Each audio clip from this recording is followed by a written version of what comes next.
What's up, y'all? Tommy here. So today I'm going to talk about whether you should have a business plan or not. So if you're thinking about starting a business and you're wondering whether you should have a business plan created, then you won't want to miss this. So stay tuned. So first thing we want to do before we actually jump into whether you should have it or not is kind of break down exactly what a business plan is.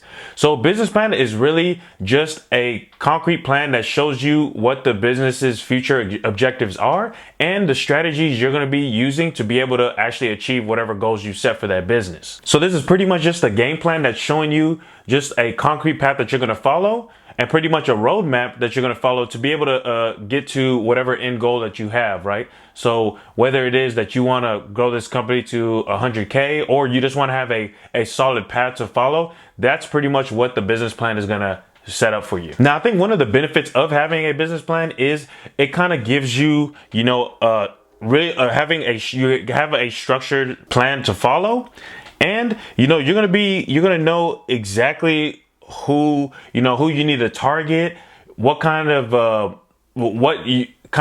issues that you might be facing, who your competitors are. It's kind of it's helping you because you've done that research already, so you know what to expect when it comes to getting out into the market. Now, the question that I always get is whether it's actually worth it to do it or not. I think it kind of depends. There's a lot of different scenarios where it might not fit or where it might fit. Okay. Now, me personally, I think for the majority of people, now this isn't for everybody, but this is probably for like 95% of people, I think it's not worth it. Okay. I think you getting a business plan or you working towards or setting up a business plan is more so like a procrastination tool, right? Instead of you taking steps that are actually, and going out there and actually building the business, you're doing more planning, right? And that's kind of the issue that you want to avoid, is that analysis paralysis, where you're literally just, always writing down stuff, trying to figure out stuff. It's like, oh, I got to figure out exactly, let's say you're doing like you're trying to open up a grocery store, right? You start trying to figure out, oh, I got to figure out what supplier I'm going to use for this. You're looking at all the little details, right? Instead of getting started.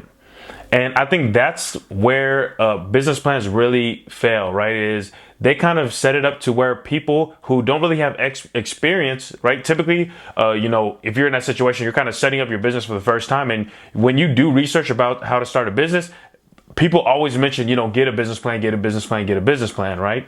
And I think those are the people who, they're in a situation where they don't have the experience to even do a business plan to begin with, right? So now you're trying to create this 20, 50, 100-page document, and you're not even, there's going to be a lot of things that you're going to overlook because you've never been in this industry and you haven't even started a business to begin with. And B, now it's giving you a reason to do the analysis paralysis and just procrastinate, right? Instead of you starting your business today, now you're going to take the next month, 2 months, 5 months, 6 months, a year, whatever it is, just trying to do the research on, what all these little things that you need to get into to be able to start the business, right? And I think that's where the issue really comes in with business plan. Now, I do think that the business plans are great for people who are in a situation where maybe like you're going out to look for funding.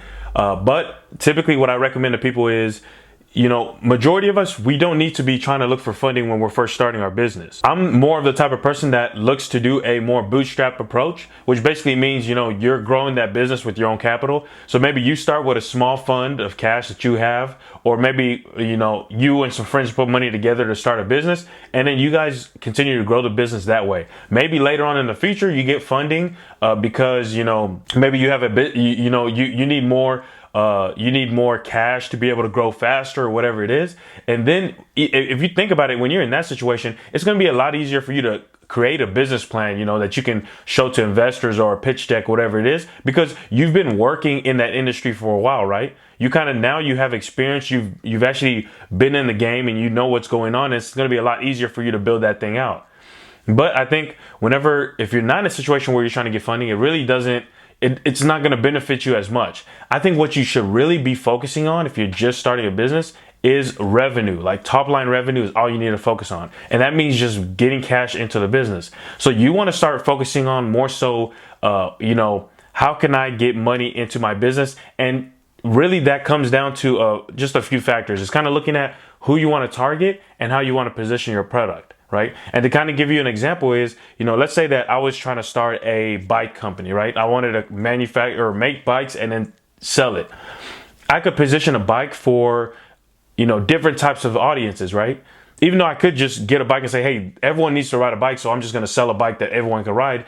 It would make more sense for me to try to target it to specific people. So maybe I could say, you know, there's people out there who are just casual riders, right? There's people out there, let's say, for example, dads who, you know, they like to bike around the neighborhood for exercise or around their lake. So maybe they just bike 1-2 miles a couple times a week, and that's all they really need out of their bike, right?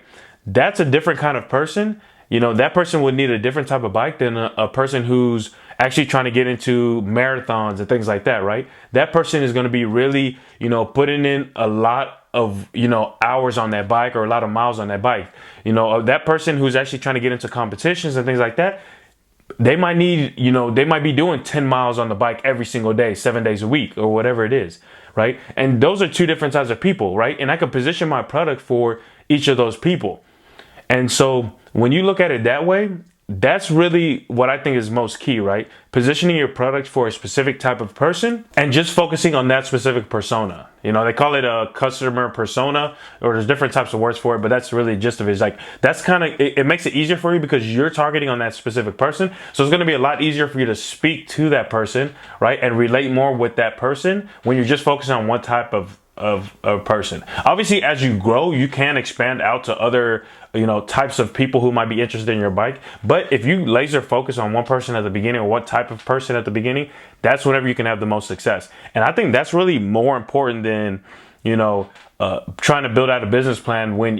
If you're trying to make out a business plan talking about what your strengths and your weaknesses are, things like that, a lot of those you're not even going to really be able to answer. Right? It's going to be a lot difficult for you, especially if you've never started a business, because there's too many factors that are involved, right? There's too many little things that you probably haven't thought of because you haven't been, you know, you haven't been in that field before. You haven't started a business before, right? And so that's why I think it doesn't really make much sense for you to have a business plan when you're first starting off. Alrighty, so that's pretty much it for this video, guys. Just kind of want to give you guys a breakdown about what I thought about when it came to actually creating a business plan. Now, if you are interested in starting a business, I do have a series kind of breaking down different important aspects of running a business, such as how to get a business phone number for cheap and a business voicemail as well, how to set up your business email address so it looks professional. And also I have a series where I teach people how to go about getting business credit. Okay, so I have that as well as a bunch of business credit cards and things like that, which I'll link to all that down below so you can take a look at it. Now, that's gonna be pretty much it.